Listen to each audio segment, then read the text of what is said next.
progress. 여러분 반갑습니다. 안녕하십니까? 오늘은 감춰진 덫이라는 제목으로 하나님의 말씀을 보겠습니다. 덫이라고 하는 것은 짐승을 잡기 위해서 사람들이 쳐놓은 함정 같은 것, 어떤 괴상한 그런 구조물이 덫입니다.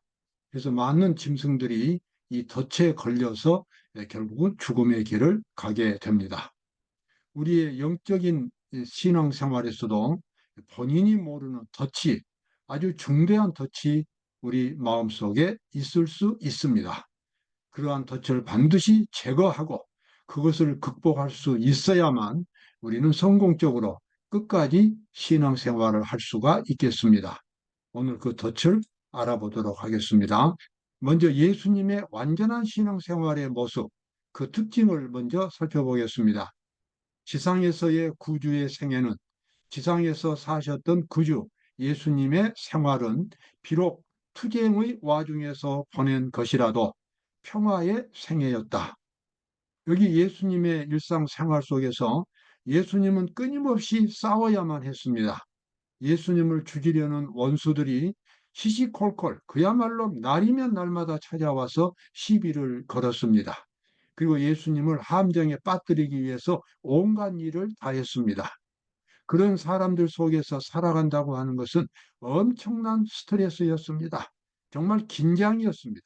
보통 사람 같으면 그 감당할 수도 없는 아주 무서운 그 같은 증오심들이 있었습니다. 예수님 앞에 서 있는 그 사람들이 선량하고, 그래서 이 말씀을 갈망하는 그 환자들, 이런 사람들도 있었지만 군데군데 눈을 부릅뜨고 예수님을 잡으려고 노리고 있고, 그 눈빛에서 무서운 증오의 빛이 나오는 그런 사람들 앞에서 설교를 한다고 하는 것은 보통 고통스러운 일이 아니었을 겁니다. 그런데 예수님은 그러한 투쟁의 와중에서도 마음속은 늘 평화가 있었다. 이 산상보훈 15쪽에는 그렇게 우리에게 말해주고 있습니다. 그 예수님의 생애가 어떻게 그런 것이 가능할 수 있었을까요? 분노한 원수들이 계속해서 따라다니는 와중에도 그분은 나를 보내신 이가 나와 함께 하시도다. 내가 항상 그의 기뻐하시는 일을 행함으로 나를 혼자 두지 아니하셨느니라고 말씀하셨다. 원수들이 계속 예수님의 뒤를 추격하고 있었지만 예수님은 나를 보내시니 아버지 하나님이 항상 나와 함께 하심으로 나는 혼자 있는 것이 아니었다. 그 이야기는 예수님은 정말 아버지 하나님과 마음으로 하나가 되고 하나님 아버지와 함께 살아가는 것이 어떤 것인가를 깊이 경험하고, 그래서 예수님이 어디를 가시든지 무엇이다 하시든지 예수님은 항상 아버지와 함께 동행했고 아버지 앞에서 그 모든 일을 했다는 것입니다. 이것은 실제로 이론만이 아니라 예수님이 그렇게 하나님 아버지를 만났고, 그래서 예수님 마음속에는 하나님 아버지의 임재가 아주 가득 찼습니다. 사람들 눈에는 보이지 않고, 물론 실물 교훈으로도, 실물적으로도 예수님의 눈에 하나님 아버지가 계신 것은 아니었지만 영적으로, 정신적으로 하나님 아버지와 예수님은 늘 친화가 되었고, 그래서 마음속에 늘 확신이 있었고 든든함이 있었습니다. 그래서 예수님의 마음속에는 평화가 가득했다라고 그렇게 말합니다. 그분의 태도에는 고집이나 냉혹함을 나타내는 것이 아무것도 없었다. 예수님의 마음에는 항상 여유가 있었다는 것입니다. 그리고 평화로웠다는 것입니다. 그리고 사람들 마음속에 늘 평화를 선사할 수 있도록 마음이 늘 그렇게 화평하고 행복했다는 것입니다. 그 아주 고통스러운 와중에서도 바로 그것은 하나님 아버지께서 그분과 함께 실제로 하심으로써 그의 마음속에, 예수님의 마음속에 느껴오는 감동이었습니다. 그분의 태도에는 고집이나 냉혹함을 나타내는 것이 아무것도 없었다. 그분의 신성한 존엄성에는 모든 사람을 당신께로 이끄는 온유와 겸손이 혼합되어 있었다. 정말 예수님이 지금 이 지상에 계신다면 우리 같은 사람들도 예수님 곁에 있기를 좋아할 것입니다. 예수님 곁에 있으면 마음이 편안해지는 것입니다. 아주 냉혹하게 따지고 잘못하면 금방 추궁하고 그 다음에 또 뭔가 불확실한 어떤 그런 모습이 아니라 예수님은 항상 다정하고 항상 우리의 약점을 감싸주고 우리를 더 고상한 사람으로 행복한 사람으로 만들기 위해서 늘 노력하시는 분. 바로 그분이 곁에 계시기 때문에 또한 그분에게는 정말 전능한 능력이 있기 때문에 그분 곁에 있다고 하는 것은 우리가 평화를 누리는 것을 의미하겠습니다.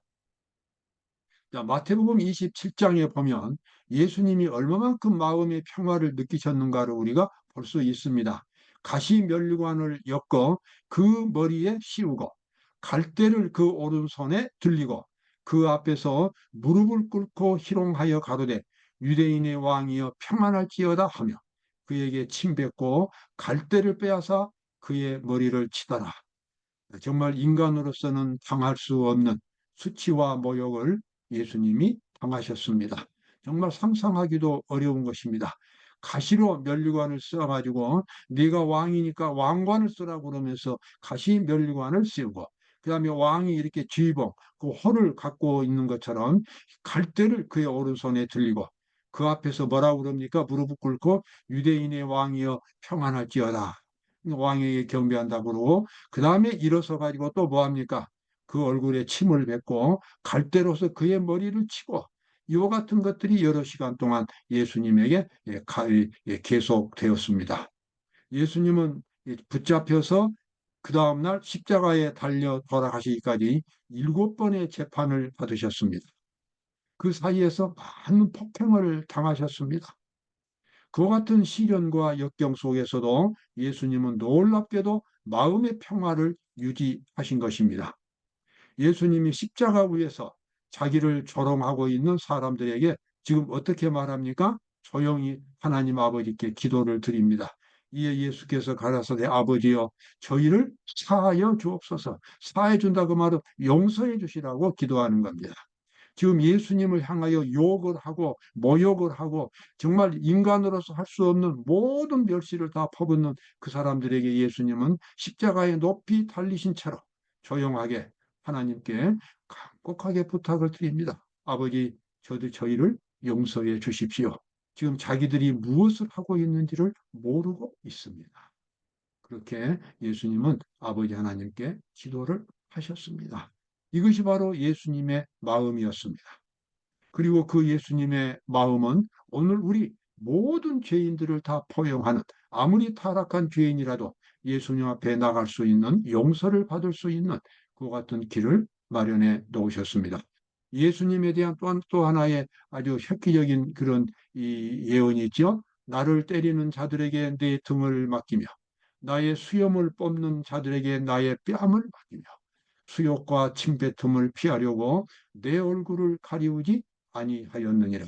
예수님에 대한 예언입니다. 선지자 이사야가 예수님을 계시 가운데서 보고 500년 후에 이 세상에 오실 창조주 하나님이신 그분이 인간의 모습으로 오셔서 인간적인 그런 고뇌 가운데서 고통을 당하시고 죽어가는 그 모습을 이렇게 예언한 것입니다.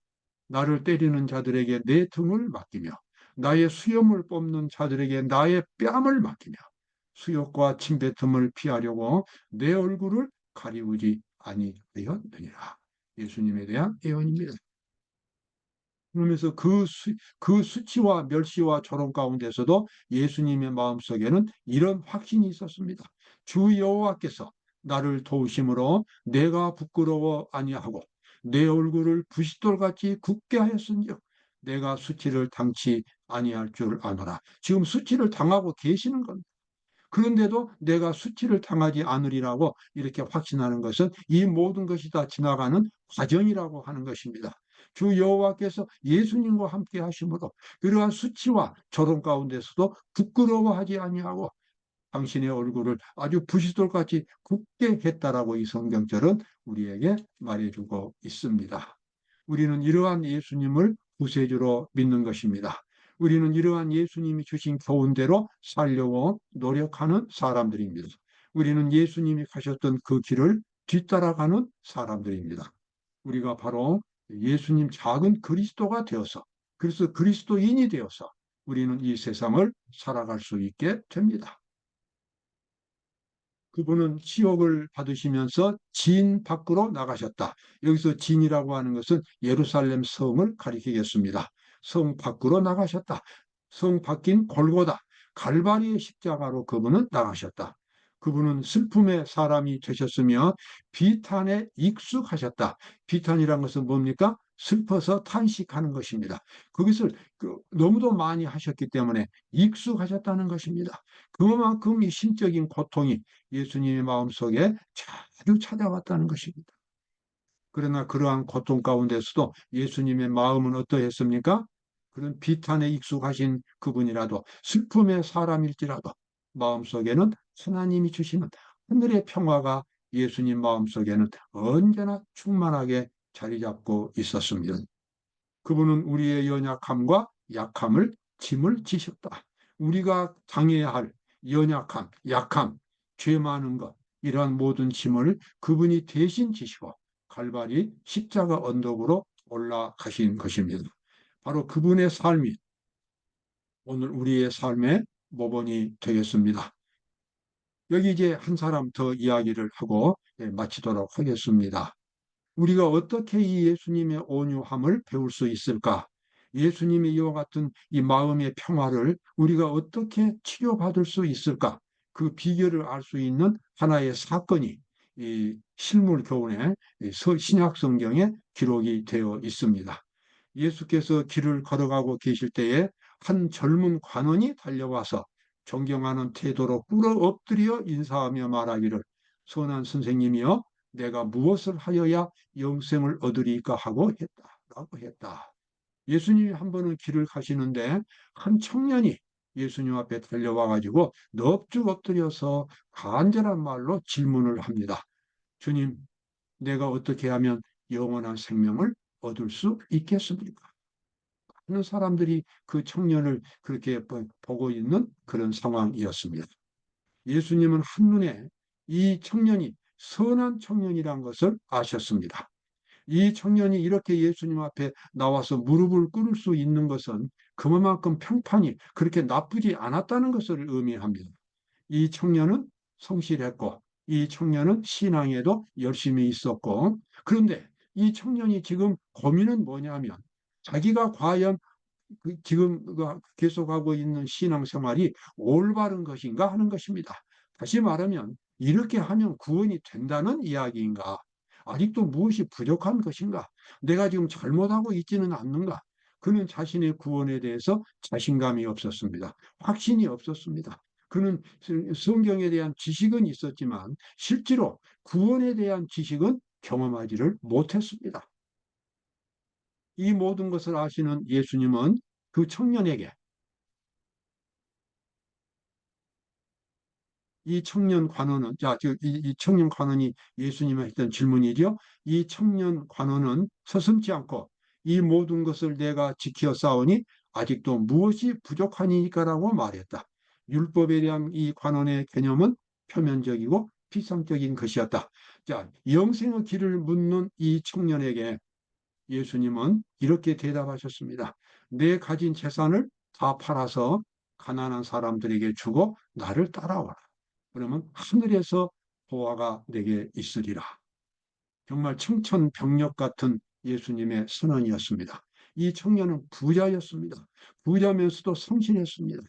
하나님을 성실하게 믿겠다고 노력한 사람이었습니다. 그런데 그 청년이 돈이 많은데 그 청년에게는 사실상 가장 깊은 곳에서 하나님보다도 세상을 더 사랑하는 그와 같은 이 삶의 가치관이 있었습니다. 그 사람은 엄밀한 의미에서 세상과 하나님 둘 중에 세상을 선택한 사람이었습니다. 하나님을 믿는 것은 이차적인 것이었습니다. 사람이 영생을 얻으려면 하나님이 첫째 자리를 차지해야 합니다. 모든 가치관, 목적이 하나님께 있어야만 됩니다. 그것이 구원에 이르는 믿음입니다. 이 사람은 성실하게 하나님을 믿고 있었지만 사실은 그가 진정으로 믿는 것은 재물이라고 하는 우상이었고 이 세상이었습니다. 그 우상이 깨어지지 않는 한 이 청년은 영생을 얻을 수 있는 믿음을 가질 수가 없었습니다. 그때 이 예수님은 이 청년에게 내 가진 것을 다 팔아서 가난한 자들에게 주라고 말씀하기 전에 먼저 한 가지 말씀을 했습니다. 하나님의 계명들을 지키라. 그러자 이 청년이 대답했습니다. 내가 이 관원은 서슴지 않고 내가 이 모든 것을 지켜 싸우니 아직도 무엇이 부족하니까. 이 청년은 사실은 그 율법대로 살았어요. 주변에 많은 사람들이 지금 지켜보고 있습니다. 이 청년이 어떤 아주 공개적인 죄를 짓지 않았다는 사실을 사람들은 알고 있었어요. 그러면서 이 청년이 이제 정말 중요한 질문을 합니다. 주님, 내가 이렇게 지금까지 하나님의 율법을 지켜왔는데 이렇게 믿음을 계속하면 저에게 천국이 주어지겠습니까? 그때 예수님이 제가 조금 전에 드렸던 그 말씀을 하신 겁니다. 이 사람은 성실하게 믿음을 지키는 것 같았지만 실제로는 재물이라고 하는 우상을 섬기는 사람이었습니다. 그래서 내 가진 것을 다 팔아서 가난한 자들에게 주고 나를 따르라고 예수님이 말씀하셨어요. 정말 청천벽력 같은 청년, 그런 선언이었습니다. 예수님은 이 청년이 하늘에 이르는 믿음을 갖고 있지 않았다는 것을 알았어요. 이 청년은 이제 문제가 무엇인지를 알았어요. 자기는 진정으로 하나님을 섬기는 사람이 아니었습니다. 그는 재물을 섬기는 사람이었고 그의 부수적으로 하나님을 섬기는 신앙생활을 해왔던 것입니다. 청년이 이 말을 예수님에게서 듣자 그는 슬픈 표정으로 더 이상 반응할 수 없고 반응하지 못하고 돌아서서 가버렸습니다. 그는 하나님을 등지고 예수님을 등지고 그가 가진 재산을 향하여 걸어갔습니다. 재산은 그에게 있어서 우상이었습니다. 이런 우상이 있는 한 그 청년은 구원을 경험할 수가 없습니다. 마음의 평화를 경험할 수가 없습니다. 마음속에 하나님의 나라가 세워질 수 없습니다. 왜냐하면 우상이 자리 잡고 있기 때문에 그렇습니다. 오늘 우리도 마찬가지입니다. 우리를 천국에는 막아서게 하는 것은 하나님이 막아서지 않고 천사들이 막지 않습니다. 그것은 바로 내가 하나님보다도 더 사랑하는 어떤 것을 감추고 있을 때에 바로 그것이 내 마음속에 평화를 막고 있는 장애물이 되는 것입니다. 구원을 막고 있는 장애물이 되는 것입니다. 하나님의 능력을 경험하지 못하도록 그렇게 만드는 것입니다. 바로 그것이 우상인 것입니다. 그 청년은 주님께서 더 이상 밝히 알려주시는 것을 원치 않았다. 그는 마음속에 한 가지 우상을 간직하고 있었다. 즉 세상이 그가 숭배하는 신이었다. 그날 그는 자기가 어떤 신을 섬기고 있는지를 보았습니다. 그는 모든 계명을 지켰다고 말했으나 실상은 그 모든 계명의 정신이 되고 생명이 되는 근본 원칙을 망각하고 있었다. 여러분, 우리가 하나님의 율법을 지키는 데는 겉으로 나타난 행동 이전에 그 마음의 자세부터 하나님의 율법과 일치되는 변화가 일어나야 합니다. 우리는 그것을 의라고 말하는 것입니다. 그 변화는 인간의 능력으로 할 수 없기 때문에 하나님을 전적으로 믿음으로 받을 수 있습니다. 그래서 우리는 그것을 믿음으로 말미암은 의라고 말합니다. 우리가 하나님의 율법을 지킨다는 것은 율법의 근본 정신이 되는 하나님의 형상, 하나님의 정신을 내 마음속에 그대로 받아들이는 것을 의미합니다. 바로 그것이 순종입니다. 따라서 순종이라고 하는 것은 행동으로 나타나기 그 이전에 이미 마음의 상태에서부터 순종이 이루어지는 것입니다. 행동은 그 다음에 일이 됩니다. 주님께서는 우리 모두가 하나님의 율법에 순종할 수 있도록 능력을 마련해 놓으셨습니다. 오늘 우리가 진정으로 예수님을 마음속에 모신다면, 우리의 마음을 그분에게 드린다면 그분은 우리가 하나님의 율법과 일치되는 거룩한 정신을 가진 사람으로 우리를 변화시켜 주실 것입니다. 오늘도 기쁨이 넘치는 하루가 되시기를 바랍니다. 감사합니다.